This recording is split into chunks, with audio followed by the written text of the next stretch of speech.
ৰূপাইৰ নৱৰূপান্তৰ শিশুগৃহত ভাৰতীয় সেনাবাহিনীৰ উদ্যোগত স্বাস্থ্য সেৱা।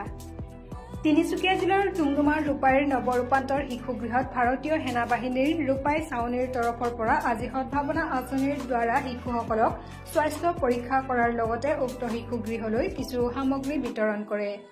উক্ত অনুষ্ঠানত উপস্থিত থাকে ৰূপাই সেনাবাহিনী ছাউনীৰ মেজৰ বলৱন্ত সিং লগতে ডুমডুমা আৰু কাকপথাৰ অঞ্চলৰ বহুকেইগৰাকী বিশিষ্ট অতিথি। 2022 চনত প্ৰতিষ্ঠা কৰা এই গৃহত বৰ্তমান 14গৰাকী বিশেষভাৱে সক্ষম শিশু আছে। মই খুব উৎফুল্লিত যে এনেকুৱা এটা অনুষ্ঠান ভাগ আজি ইয়াতে অনুষ্ঠিত হ'ব। বিশেষকৈ আমাৰ ইণ্ডিয়ান আৰ্মি আৰু আমাৰ যিটো গ্ৰেনেডিয়াৰ ৰেজিমেণ্ট তেওঁলোকক আমি এপ্ৰ'চ কৰিছিলোঁ আৰু তেওঁলোকে কমিটমেণ্ট দিছিল। আজি কমিটমেণ্ট ৰাখি তেওঁলোকে আপোনালোকে দেখিছে যে এই সমগ্ৰ যিখিনি সামগ্ৰী এই সামগ্ৰীখিনি ইয়ালৈ তেওঁলোকে হস্তান্তৰ কৰিছে আমালৈ। আৰু মই বিশেষকৈ আমাৰ মেজৰ বলৱন্তজী তেখেতক ধন্যবাদ জনাইছোঁ আৰু আমাৰ SEC তেখেতকো ধন্যবাদ জনাইছোঁ যে তেওঁ আমাৰ যিটো অনুৰোধ তেওঁলোকে ৰক্ষা কৰিলে।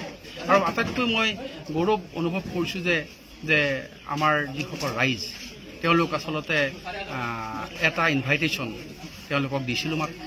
খুব কম সময়ৰ ভিতৰত আমি এদিনৰ ভিতৰত আচলতে অনুষ্ঠান ভাগ আৰম্ভ কৰিছিলোঁ আৰু তেখেতসকল আজি ইয়াত উপস্থিত থকাৰ বাবে মই বিশেষভাৱে তেখেতসকলক ধন্যবাদ জনাইছোঁ। যিহেতু অনুষ্ঠানটো মোৰ নহয়, আমাৰ সকলোৰে এটা ৰাইজৰ অনুষ্ঠান। মই ভৱিষ্যতেও ভাবিছোঁ আমি যে এনেকুৱা ধৰণৰ সহায় সহযোগ পাম আৰু যাতে এই শিশুসকলক আমি সৰ্বাংগীন বিকাশ কৰাৰ ক্ষেত্ৰত আমি যাতে আগবঢ়াই লৈ যাব পাৰোঁ তাকে মই আচলতে কামনা কৰোঁ। কি কি সামগ্ৰী বিতৰণ কৰিছে আজি? সামগ্ৰীসমূহৰ ভিতৰত আচলতে তেওঁলোকৰ বিচনা, তেওঁলোকৰ আৰু তেওঁলোকৰ বেডশ্বীট, কাপোৰ কানি, টিভি আৰু একুৱাগাৰ্ডৰ পৰা আৰম্ভ কৰি তেওঁলোকৰ চিলাই মেচিন আৰু ভকেচনেল ট্ৰেইনিঙৰ কাৰণে যিবিলাক আচলতে দৰকাৰ হয় সেই ট্ৰেইনিঙলৈকে তেওঁলোকে আচলতে প্ৰভাইড কৰিছে। আৰু মই অশেষ ধন্যবাদ দিছোঁ যে এই ধৰণৰ যিবিলাক সামগ্ৰী এই সামগ্ৰীখিনিয়ে তেওঁলোকৰ শৈক্ষিক, সামাজিক আৰু লগতে তেওঁলোকৰ অৰ্থনৈতিক দিশৰো আচলতে বিকাশ কৰিব। বৰ্তমান কিমান শিশু আছে ইয়াত? আমাৰ বৰ্তমান 14জন আছে। তাৰে আমাৰ 13জন এতিয়া গৃহত আছে, এজন গুৱাহাটীত আছে, তেওঁ ট্ৰিটমেণ্টত আছে। তাৰে 4গৰাকী আচলতে ছোৱালী আৰু বাকীসকল আমাৰ ল'ৰা। কেতিয়া জন্মগ্ৰহণ কৰিছিল? আমাৰ 2022 চনৰ আপোনাৰ 6 ডিচেম্বৰত আমি আৰম্ভ কৰিলোঁ।